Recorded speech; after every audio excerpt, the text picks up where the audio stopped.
Welcome to the NBA Coast to Coast podcast brought to you by thelines.com. Coming to you from the West Coast, Josh Lander, joined as always by Nate Weitzer on the East Coast. And we're looking at play-up props here for Game 3 with a series that is tied at 1-1 after a thrilling victory for the Miami Heat there in Game 2.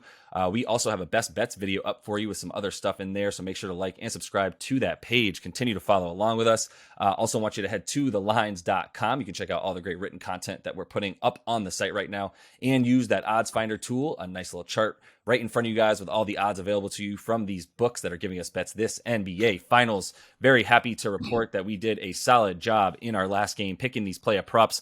I was a Belgian waffle, as Nate called me. Jokic assist was really what I wanted, but we were talking about how Strus was my original thought. So we put it in there. 4-1. Strus hits. Jokic doesn't get the assist because he's just busy scoring 41. He does get more points than Jimmy by a wide margin. 1.5 units from Nate on that. 1.5 units on Bruce Brown to get 14 points in boards as well. Also, the 3.5 boards was plus money, and he got 5 of them. And then Bam continues to be a force. 31.5 points and rebounds and assists. Also got 18.5 points since he had 21. So overs all there. I mean, keep going back to Bam. If you bet it even like right before the game started, it was at like up to 32.5 at that point for pretty good money. So like he got 34, like we said, lots to like there. But you're starting with you're starting with a fun bet, but like just talk to us about this prop bet here, talking about Jokic to kick things off.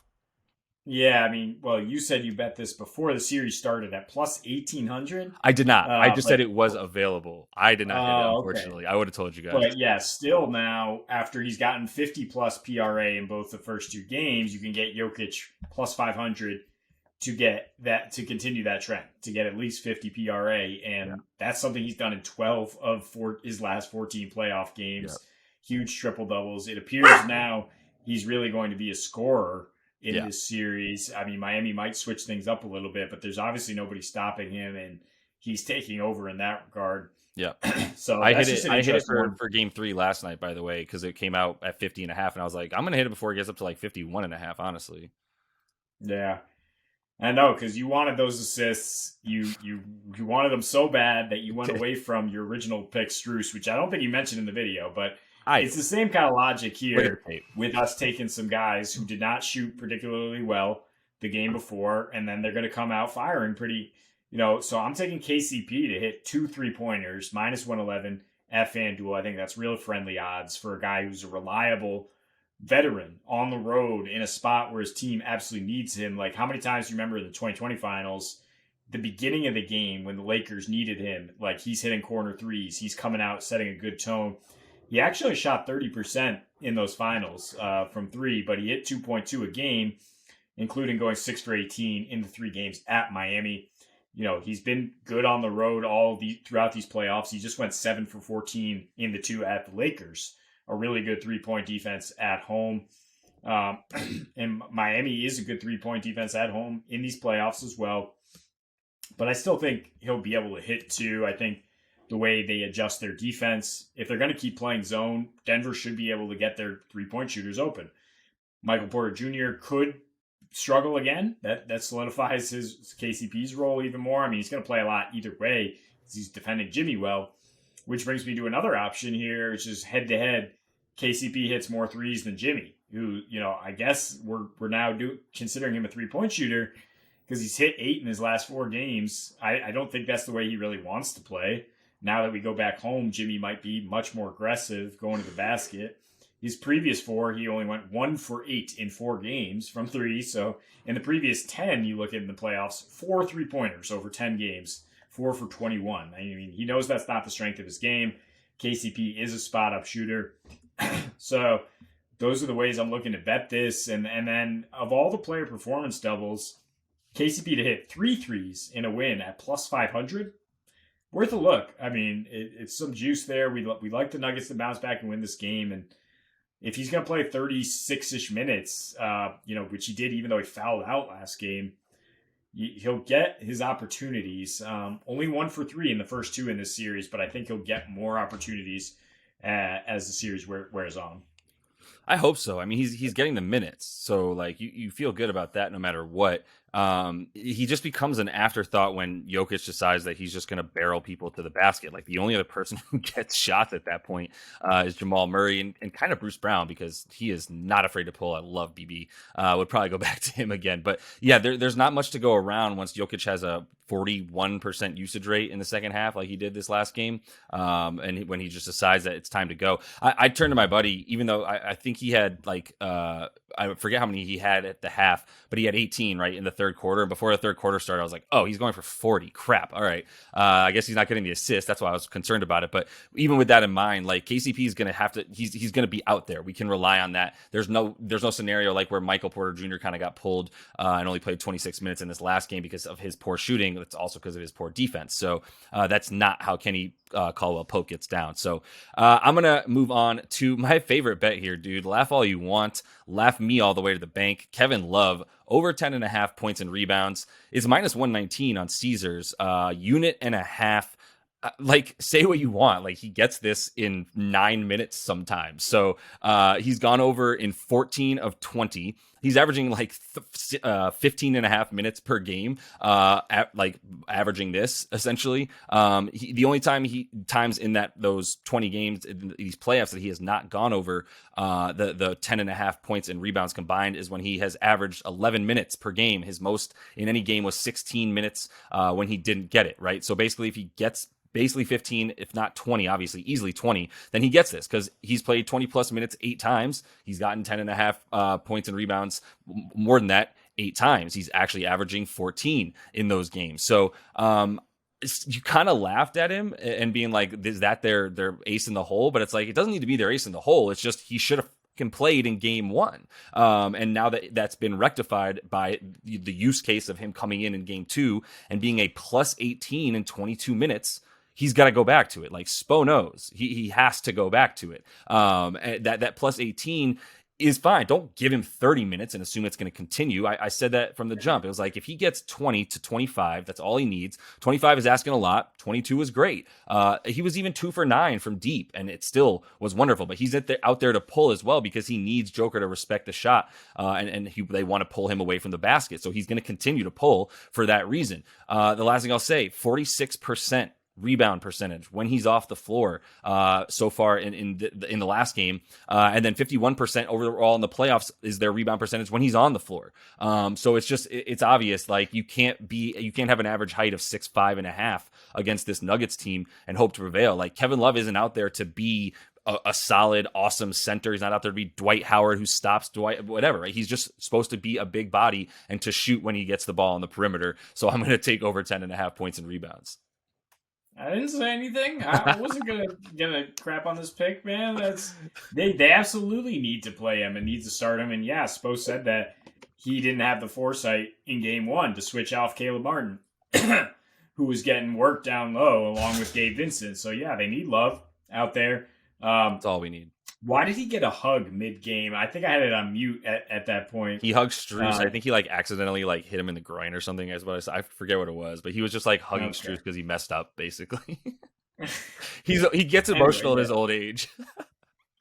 You're on the nose though, yeah. In terms of he's got to shoot to pull Jokic away. They're going to try to move him around, and he's a great rebounder. And they were just getting worked without him out there.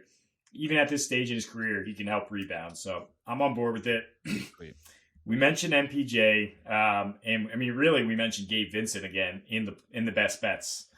Just 14 points is his prop, and that's why he's getting good odds in these head-to-head props, including to outscore MPJ. He's actually plus 0.5 for minus 110 odds there. I'd put a unit and a half on that.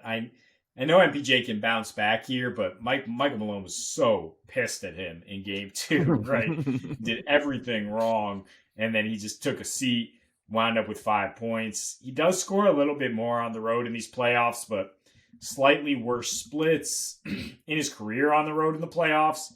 Only 12 points per game on 34% from 3. He is just a volume 3-point shooter, despite being so tall. I mean, 73% of his attempts from the field in these last 4 games have been from beyond the arc. And so you're going to Miami, where the Heat have allowed just 11 threes per game at under 30% in these playoffs. And they clearly had his number in game 2. They had a recipe to get in his airspace and just not let him rise up and fire, which he's been just firing over other people.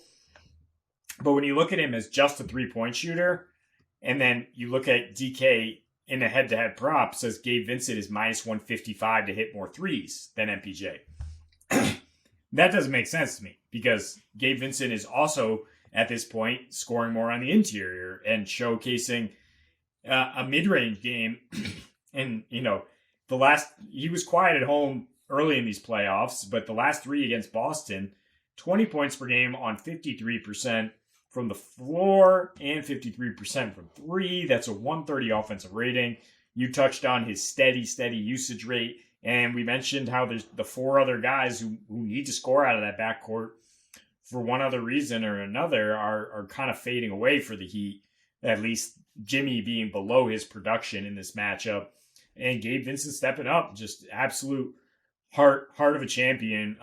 We haven't really seen him dip other than in that game 7 against the Celtics when he had a pretty badly sprained ankle, but clearly he's looking good these first 2 in the finals. Yeah, I mean, I support Gabe Vincent, but to be honest with you, I'm also supporting MPJ, so I won't be going on this because that's kind of my first bet here. I'm talking about a bunch of guys because I'm throwing little sprinkles, like probably a quarter, half a unit on these 3 bets I'm talking about here, although Bruce Brown's in here and he's getting a full unit because it's Bruce. And I love his points and rebounds, even though they've gone up a bit. I'm starting with MPJ, though, just to segue nicely from what you were saying and saying, like, I'm taking over 2.5 threes for him. It was minus 140, minus 160 at times for him to get 3 threes before this last game, because I think after you watch him shoot 11 of them, he only made 2, but the thought process is, well, he's going to hit 3. And so, the odds weren't great, but they've come back down to minus 119 on Caesars for him to hit over 2.5 threes. I'm going to put a half a unit on it because I believe in him turning it around. He's still going to shoot the ball a ton. He now has 16 field goal attempts in the first game, 8 in this last one because he played 26 and you were right, he was bad on defense, but he's also shown flashes in the last 5-6 games of being good or above adequate on defense is what I'll say. The 3-point attempts, like you said, 11 in the first game. Then he just shot 8 here and in this last game and missed a lot of them. But, he's better on the road right now than he is at home in the playoffs, which is interesting for him. He's making 3 exactly a game